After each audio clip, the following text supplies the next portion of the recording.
All right. Okay, so hello everyone. Welcome to the presentation on CCRW's Disability Toolkit. My name is Nina Gaspari, and I will be presenting alongside Carrie today. I'll start off by just introducing myself. So my education is in the science field. I have a degree in biochemistry, but alongside that, I've been working with people with disabilities for over 8 years and with CCRW for 3 years now, working to help individuals with disabilities attain and maintain sustainable and equitable employment. So today we will be presenting on a new free resource that CCRW has created.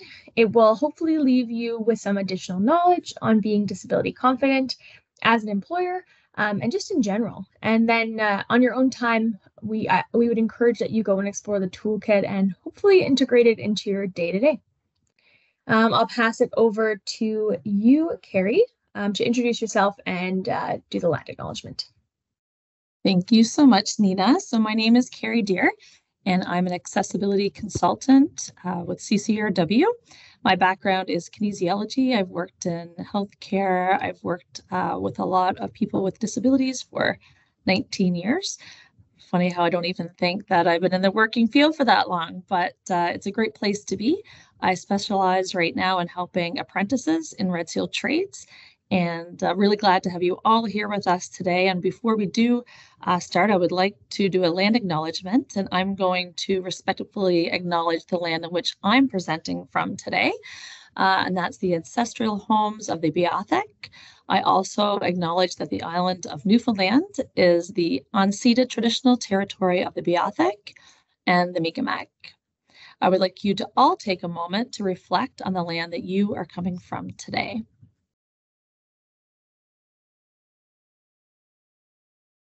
I'd also, in addition to what Nina was talking about and really welcoming you here for the Disability Confidence Toolkit, I want to acknowledge that it is NAAW Week.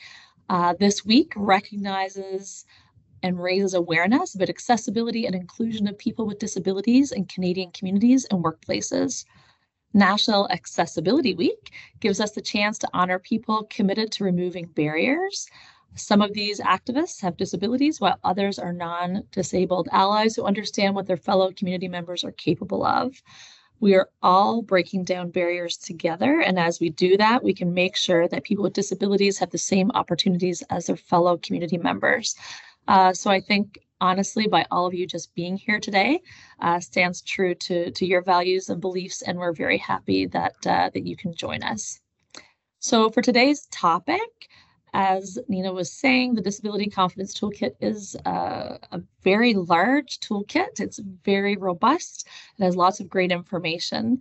I hope that many of you have been able to look into it. If you haven't, that's fine. We're going to do a quick overview here today, and then you can feel free to dissect it a little more and what things you feel are pertinent to you or to your place of employment.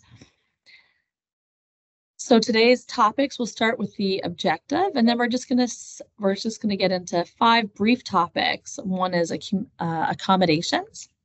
We're going to talk a little bit about built environment, onboarding, workplace culture, and communications. We'll finish up talking a little bit about CCRW services, and we will leave room for questions at the end. So please hold on to those questions, and we'll be sure to answer them. So our training objective, the main goal of the presentation is to touch on the basic information that can be found with the new free resource that CCRW has co-created. Although it is geared for employment, I encourage educators, community stakeholders, unions, coworkers, friends. There is no limit to the impact that this toolkit can have, especially if we have the advocacy for it.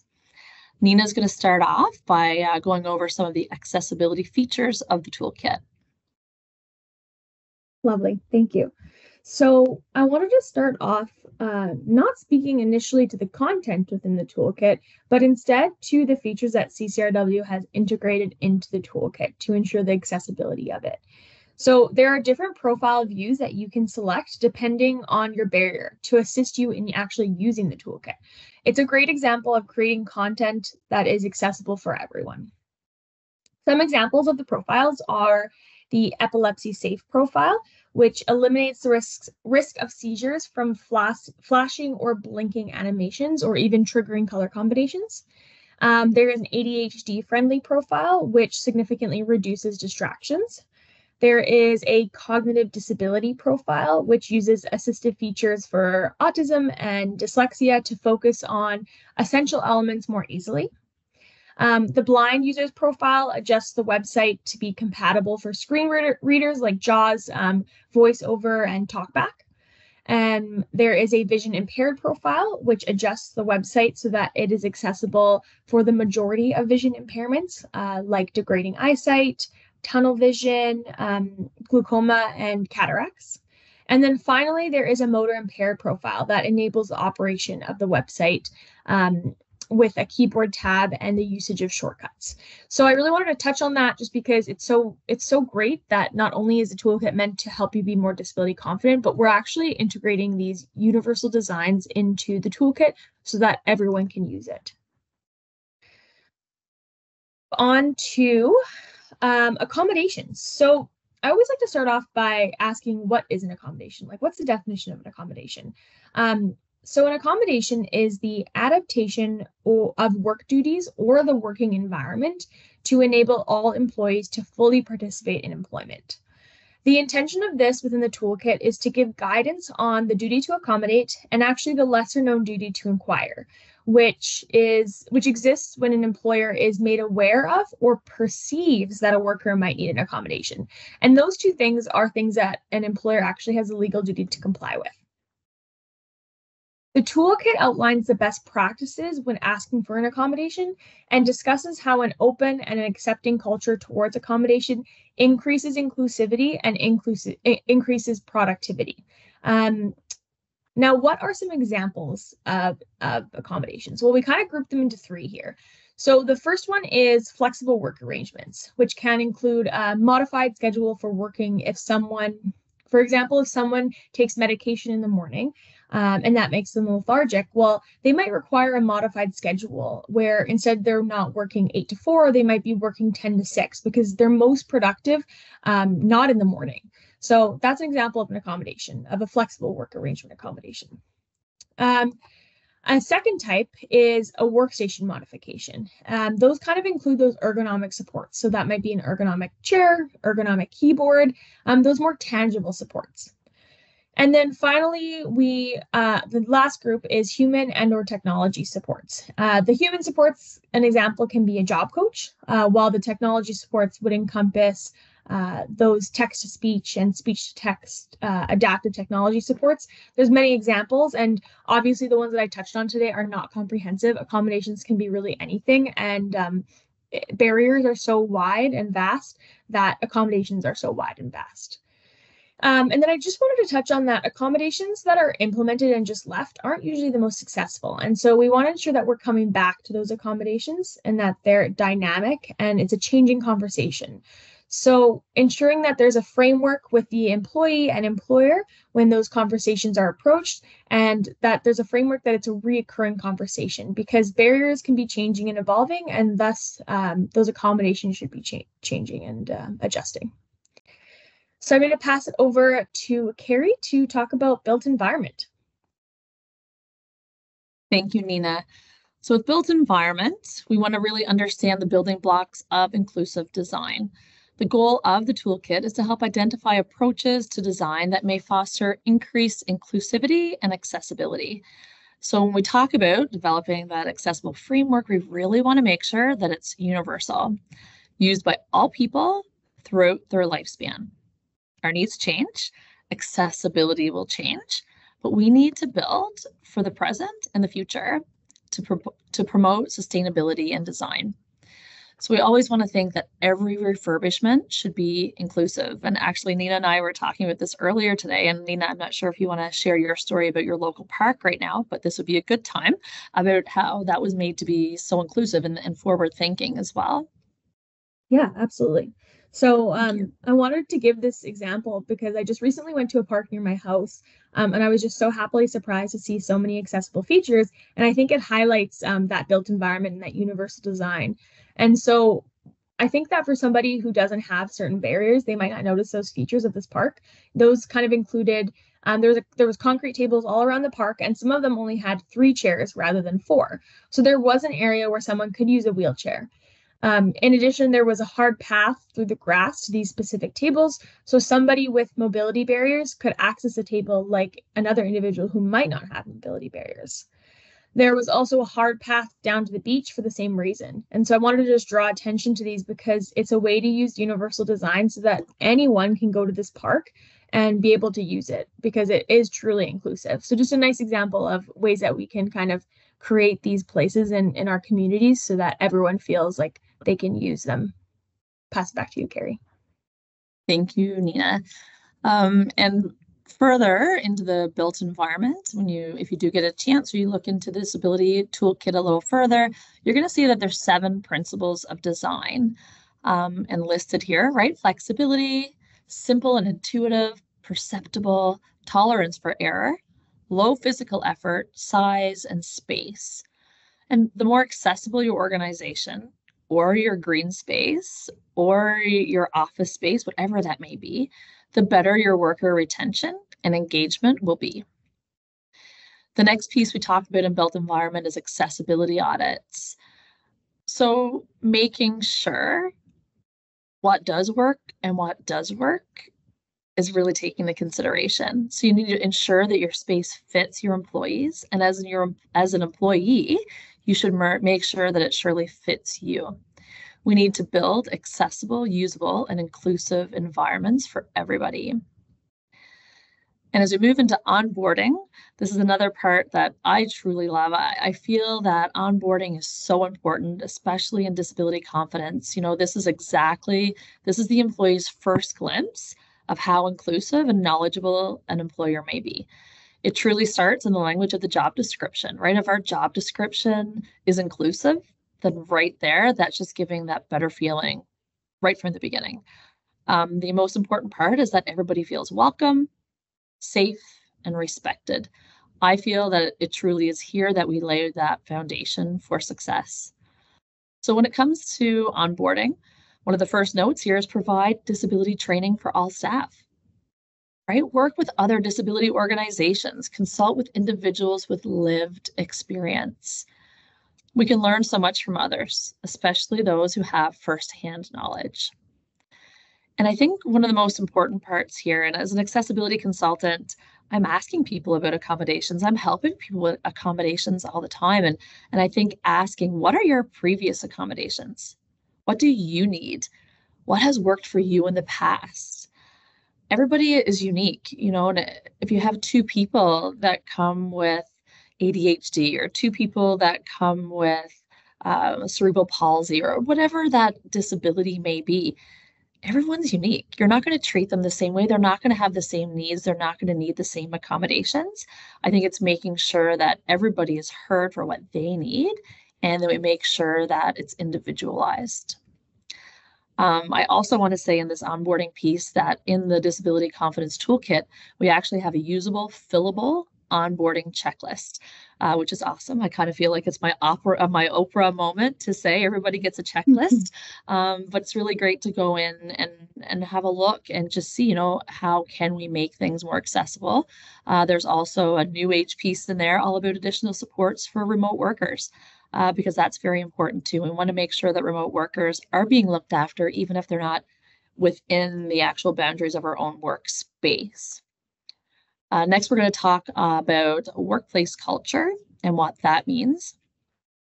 So here in workplace culture, we dive a little bit into using an intersectional approach to developing an inclusive workspace. Again, we're inviting persons with lived experience and expertise to participate. We want to make sure that we have cross-level representation so that everybody feels welcomed. A warm and confident workplace culture does not happen overnight. So if everybody got off this call today and was like, yes, let's make sure that our workplace culture is inclusive tomorrow, unfortunately, it's not just a flick the switch and we're 100% good to go. There's multiple layers to that. But I think every time we come to a webinar like this, every time we try to think outside the box, we're making our workplace culture more inclusive. We need leadership, we need management, we need frontline staff, all to be invested. It's about shifting attitudes, challenging workplace norms in some places, in some instances, and really empowering workers to build that inclusive workplace culture. By planting seeds, we all grow, and by encouraging each other to excel, really creates a workplace culture that's inclusive and hopefully contagious.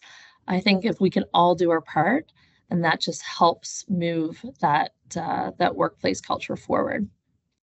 And now Nina is going to talk to us about our last topic of the day, which is communication. Thanks, Carrie. So it is the final point that we'll touch on that's found in the toolkit today, which is accessible communication. The goal of this topic in the toolkit is to give guidance on ensuring communication is accessible and inclusive across various modes of conversation. I want to speak to disability etiquette and the importance of education and continuous education. One example I want to touch on around disability etiquette is person first versus identity first language.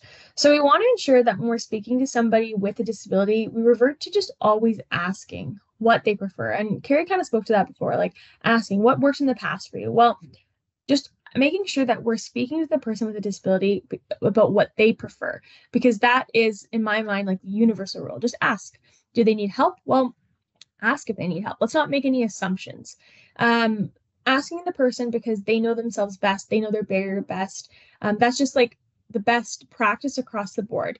Even when we're discussing accommodations, we want to be asking first, what do they need? What do they need? And if they don't know, then ask if they need help, and then we can start using our expertise to assist them. I want to discuss terminology and how that's ever evolving, and that the word disability is not taboo, but ensuring that we are continuously educating ourselves because that terminology is always evolving. We want to make sure that that learning is happening on a constant basis, and that if people are reaching out to us for that assistance, and maybe we're the disability organization that they're leaning on for that help, that we need to be continuously educating ourselves. And if you're an employer, you want to be continuously educating yourself, because that's going to facilitate that inclusive culture that we were speaking about. So I think at the basis of this slide, that education is so important, and making sure that we're aware of the best practices. I'm going to move forward from communication. So that was our last topic on the toolkit, and we're going to discuss CCRW services. So just what we do as an organization as a whole. So the first thing that we do is we support job seekers with disabilities in finding employment. And that is something that I do on the day-to-day basis. I work with clients, job seekers, employees that are looking to help make their employment sustainable and equitable. And that might be by me assisting with certain accommodations and implementing them. That might be by me working with the employer and discussing, having those disclosure conversations with them. But that's something I do on the day-to-day. The next thing that CCRW does is we actually support businesses with inclusive hiring. And so that's kind of that piece where I'm not only working with the employee, but I'm actually working with the employer as well. I'm helping them learn about disability confidence. I'm working with them on implementing a new employee that might have a disability into their workspace, and how that onboarding might look. Like Carrie spoke about, there's that checklist. Well, how can we ensure that that onboarding is inclusive? So I'm working with not only the employee, but also the employer. And then finally, the last thing that we do is we share resources, experiences, and skills to make employment opportunities accessible for all. And a great example of that is kind of what we're doing today. We are sharing the toolkit with you, discussing what it does, sharing our expertise and our experience on disability, so that we can make sure that, or we can try and help as much as we can, the employment space is accessible and inclusive. All right, I'm going to move on to the next slide, which is just a quick overview of what we did, and leave some space for some questions today. So the goal of the presentation was to touch on the basic information that can be found in the toolkit. And I want to emphasize that this is not a comprehensive list of everything in the toolkit. The toolkit is long and it's got so much information, so much great information. So I want you to go back. There's a QR code right on the screen here. You can scan that and that'll take you right to the toolkit. And then you can see kind of those areas that we might not have spoke to today. We spoke on accommodations and their types. We spoke to the built environment and what universal design is. We spoke on onboarding employees and how to ensure that that checklist is inclusive and how to kind of integrate that into your day-to-day. We spoke on workplace culture and how a culture of inclusivity doesn't just happen right away, but it needs to be continuously worked on. And finally, we spoke on communication and disability etiquette and how education and training are at that core basis of staying up to date and aware of proper disability communication. And then finally, I also just touched on CCRW as a whole and wanted to let everyone know that on our slide here, we've got our website. So if you are looking for any assistance as an employee or as an employer, please reach out. I really appreciate everyone coming to listen. And if you have any questions today, please ask now. I hope that Carrie and myself can answer it. But if not, we will always get back to you. So we'll contact you in some other way if we're looking for additional support in answering. I'm gonna stop sharing, and I see Angie Rose has a question.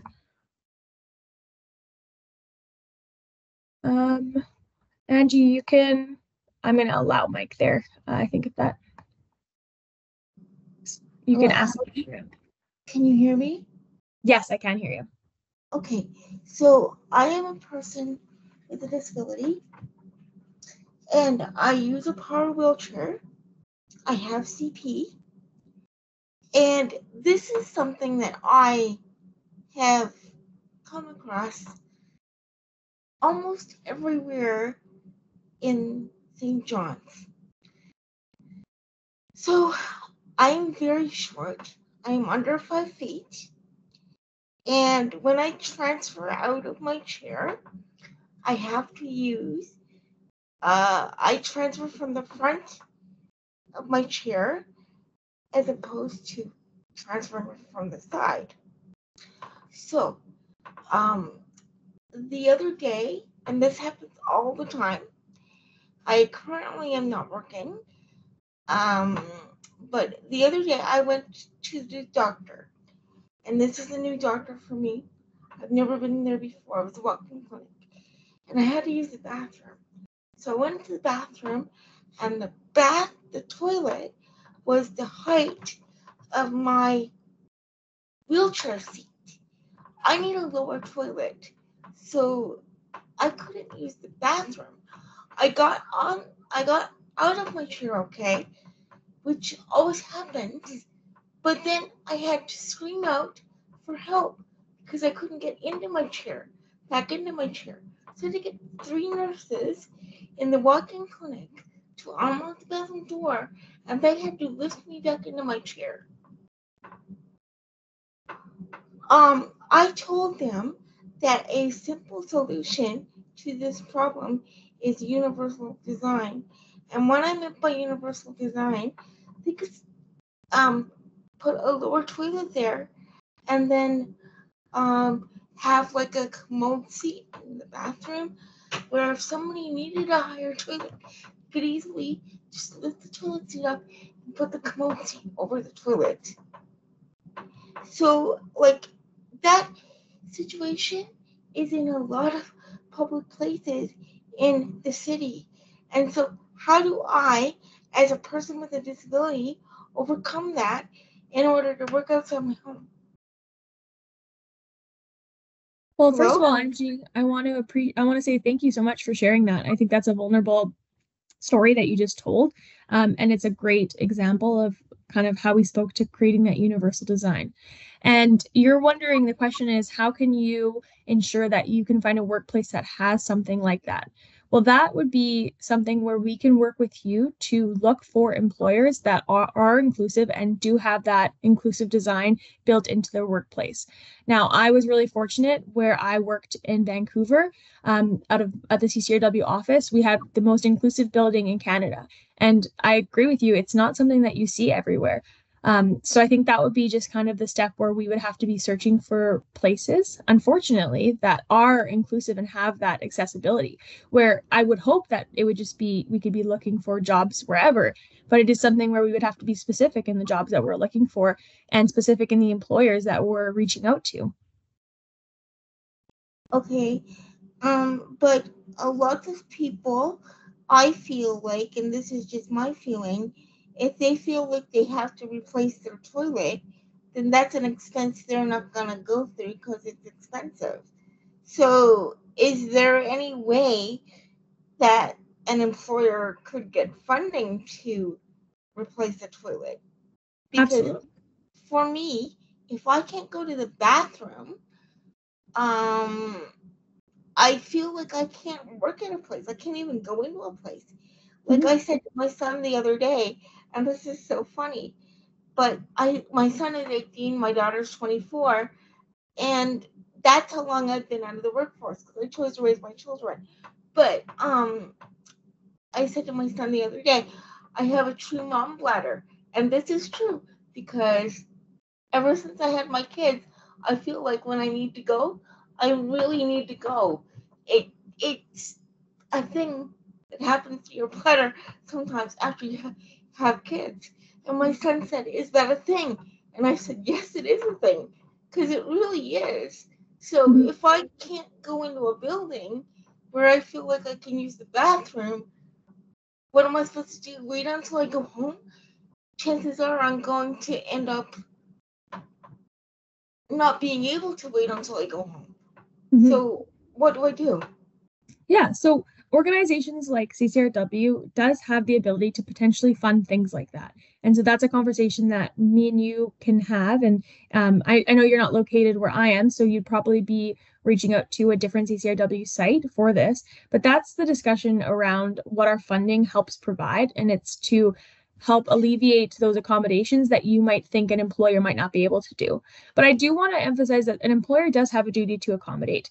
And that's a toilet seat or whatever that might look like. I don't, depending on the employer, isn't beyond undue hardship. And so that's I the know, discuss. but lots of employers, Thank, sorry for cutting you off, lots of employers might not want to, like, might say, oh, well, they'll just go on to the next person and hire the next person because there's so many, like, people applying for jobs now.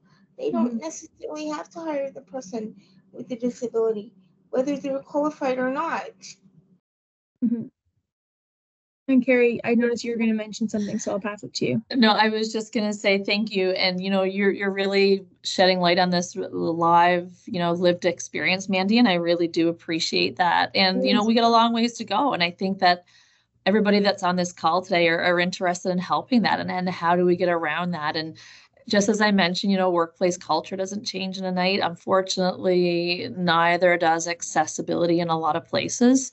But hopefully, once you do get to a point of employment, that employer will be able to look at what accommodations you do need in the workplace and be able to help.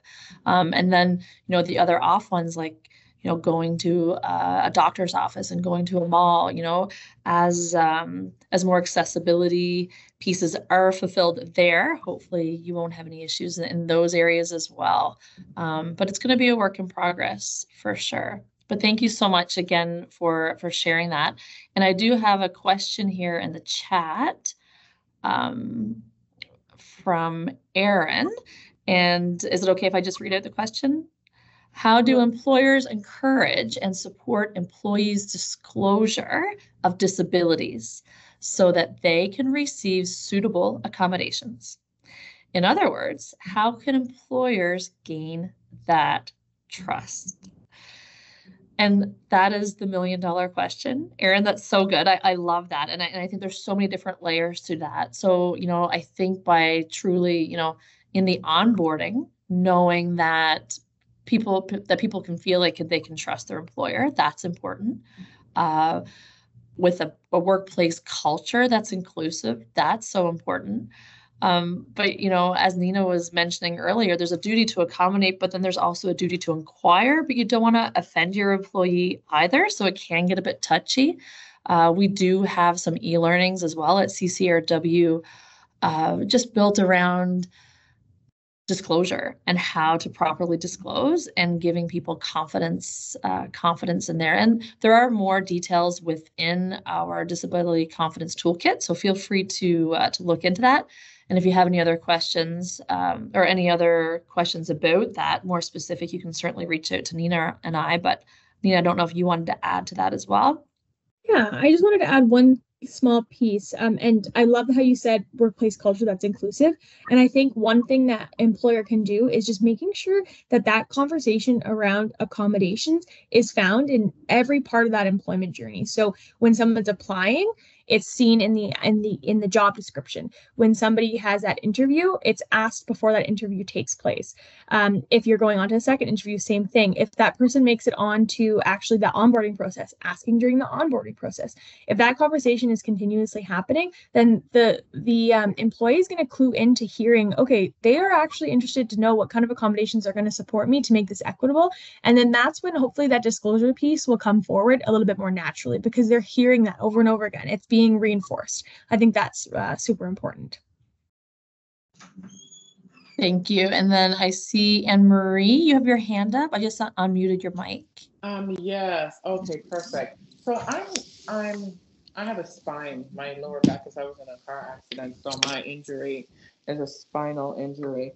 This is the thing. So is there any funding? Like, if we're going to work from home, how do we get accommodations for that in regards to if we needed laptops, headphones, software? How are we equipped to work from home, and how do we get that financial support so we're able to have these equipments in our home so that we can work from there? Who gives us that support, or how do we get funding for that? Because that's important. Absolutely. Perry, do you want me to take that? Sure. Okay. So that's a great question. I think that support needs to come from multiple different avenues. So first, it does need to come from the employer, as they do have that duty to accommodate. So if that's something that you need to complete your job duties effectively, then those need to come from the employer. But sometimes it's not always possible. And that's kind of where disability organizations such as CCRW can hopefully support in those areas where an employer might not have that ability. We get funding from the government to help support those if in certain situations. So not always, but in some situations we are able to support with funding those things. And there's other disability organizations that we lean on too for our clients. So I might be reaching out to other organizations for certain funding for certain accommodations. So there is avenues that we can discuss, and depending on your specific situation, that's when we can figure out where we would go and how we would do it. So is that a book an appointment with CCRW, or so how do we have that conversation? Because I'm everything legal because I have my bachelor in law, right? Yeah, absolutely.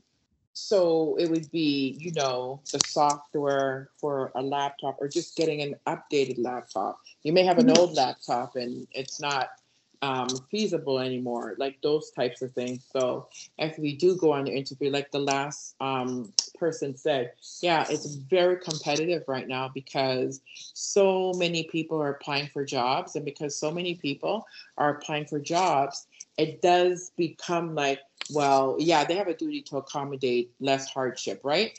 To the capacity of where it's not going to do hardship. But at the end of the day, she is right. They may look at it and say, oh, well, I can go to somebody else that I don't have to do this with. So how do we get around that in this hard economical times where, for one job, it could be like 20, 50, 100 people, right? So when we do get that interview to sit in front of a prospective employer, how do we get that niche of saying, okay, I know you got like 20 more after me. How do I kind of like juice in the pot for him to hire me or her to hire me. That kind of tips would be very interesting for us to kind of like know. Absolutely. So you had two questions there. The first one I want to just address because it's an easy one, and just reach out to us through our website. You can self-refer yourself, and then there'll be somebody who will connect you with a like a caseworker, essentially. Okay. As for your second piece, I wanted to address that disclosure doesn't need to happen in that interview. Disclosure can happen after the interview once you are hired. As long as you don't require that accommodation for the interview process, then you don't need to disclose your disability until you are hired and you have signed that contract. Now, some people, it depends on how that conversation might go. But once again, I think depending on what your accommodations are, we can discuss the best way to approach that conversation. So I know that the other individual who asked the question also kind of said that it's highly competitive out there. So if you're thinking that there is a stigma associated with your disability and that's why you don't want to be disclosing in that interview process and you feel as though you're being discriminated against and not getting hired due to that, well then if you don't require that accommodation for that interview period, then we can you can do that disclosure piece in the once you're hired. Good information. And also, once we disclose when we sign that contract, they can't say, well, now you're telling me this. I don't know if I want to hire you anymore. Can they have that conversation with you? And then I'm trying to, put that piece in there. If we now disclose to the employer, okay, this is the accommodation I'm going to need to effectively work from home. What if they say, well, you never told us this. We have to reconsider this. Can that be a breach of contract? Can we say, well, how do we now have that conversation in case if they decide not to hire us when we disclose finally after signing the contract? Now, I want to ensure that you know that I'm not, I know some of the laws, but I'm not fully equipped with all that knowledge. But I do want to let you know that that conversation around the duty to accommodate does also need to include that accommodation isn't, so if the job role itself requires you to do something and you're asking for an accommodation where you wouldn't be doing something in that job role, then that is not a fair ask. So for example, if somebody were to be getting a role that they're driving, and they sign a contract and then they say, oh, I actually can't drive at night because of my barrier that I have. Well, that's not a fair accommodation to ask for, right? So if a role that you're working in requires you to be in office for X, Y, Z, you can't ask for an accommodation to be working remotely because the actual job description and job role requires you to be in office. Does that make sense? Yeah, because you just said if it's if the job requires you to work in office and then you get the job and you tell them you have to work remotely from home, that should be a fair ask, is what you're saying, right? It isn't a fair ask if the job role itself requires you to be in office. If it doesn't require you to be in office, then you are able to ask for that alternative means of delivery. Carrie, does that make sense? I just want to ensure that I'm being clear. Yeah, I think you're very right there. Like, you never want to be deceitful. You need to be, you need to be able to make sure that you can at least do those job tasks for sure. But yeah, please reach out. Juliana put in the chat there. Thank you, Juliana. A way to reach out to us. And I want to say I'm sorry that we have gone over, but I'm excited about the questions. Anyone that does have to leave, please do reach out. We're just going to put the disability confidence toolkit. Oh, that's already in there too. Juliana put that in the chat. And I do have another question here or comment. I think it might be. And I'm just waiting for it to come back up. Oh, back here. So what if one of the questions I hear from employers are, what accommodations do you require? And I think that's a great question. And Marilyn, I don't know if you wanted to expand on that and if you feel that's a good question. And then the next question is from Masa. What if the employer says we do not have the budget for the accommodation? Can we complain? And I think Nina touched on that a little bit too, right? There are other avenues.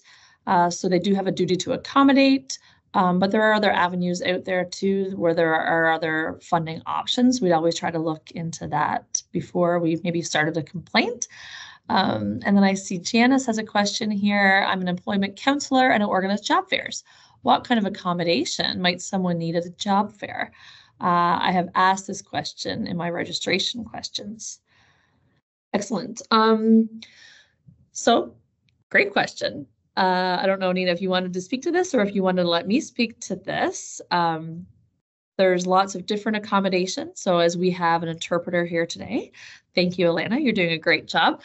So ASL on site, sometimes CART if you are doing overhead projection or any kind of presenter so that so words can come up and people can read that if hearing is an issue. There may be people with mobility issues. A lot of times we just recommend that there is a knowledge of people that are coming into the conference or into the job fair so that you know if there does need to be any sort of accommodation ready. We also have a sister company called NAAW, and they do very thorough details on job fairs and accommodations of conferences and things like that as well. And if you do have in-depth questions, feel free to reach out. And if we can't help you, then we can certainly push your question further on. Is there anything you'd like to add to that, Nina, or any of those questions? No, I think you did that perfectly. And I agree. Janice, sometimes I always find that just leaning on other disability organizations is so important. So if you're thinking, I don't know what I'm missing, well, reach out to like us and be like, can I go through my job fair quickly and just explain what I'm doing? And do you see any barriers that I'm creating or any barriers that I can maybe remove? I think that's such a great culture you're creating, and you're a step in the right direction by asking these questions in the first place. I see that there's a question on how we can access the toolkit. So we do have that QR code, which is not up right now, but I can put it back up. And then I think why don't I just grab the link to it and I'll put it in the chat, and then that makes it. Juliana has already done that. Oh, yep. So if you look further up in the chat, Juliana is the amazing in the background. To get in touch with us, you'll see there is the ccrw.org, and then just below that, it's the toolkit. But if you ever have any questions on that, you'll be able to find that at our website, www.ccrw.org.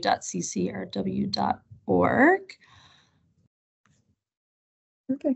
I'm looking at the chat too, and some great comments in there. Thank you so much for being here and for saying all those kind things. I don't see any outstanding Q&A or hands raised. Does anybody have any other questions? Again, I apologize for going over in time, but I'm glad that people are asking questions. I see Heather has a question. 1 second, I'll unmute you here. There we go, Heather. Thank you. So my question for the employer's duty to accommodate, I'm thinking of some of the accommodations that are incredibly expensive. So for example, we looked into getting a chairlift, or like a chairlift is obviously cheaper than an elevator, but we looked into getting a chairlift for our location. We are renters, and our choice of location is accessible to most of our clientele because of the pricing. So we are here where transit is accessible and all the rest of the resources are accessible. However, we have stairs and we're in a tall, skinny building. So work happens on multiple floors of the building. It's accessible for customers, but it's not accessible for staff if they couldn't do stairs. So when we looked into it, it's roughly $45,000 to get a chairlift, as well as the length of time to install a chairlift. So sometimes what I'm hiring for might only be a 6-month contract, and it could take 5 months to actually get the funding to put in a chairlift, and maybe longer than that to install a chairlift. So essentially, I wouldn't be able to hire someone that can't do stairs if I'm also going to serve the clients in the space that I have available to serve the clients. So what do I do in that case? It seems like it's a horribly unfair position to put anybody into, and yet it's the reality. So I think that it is a difficult situation. When I spoke to the duty to accommodate, it's also within the means of the employer, so not causing undue hardship.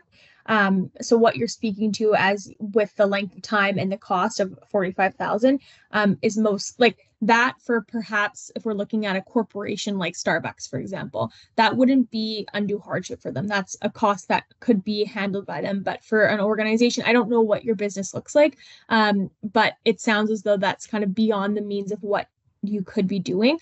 And so because of that, it's kind of not within your legal like you don't legally need to do it because it would be beyond undue hardship. Does that make sense what I'm saying?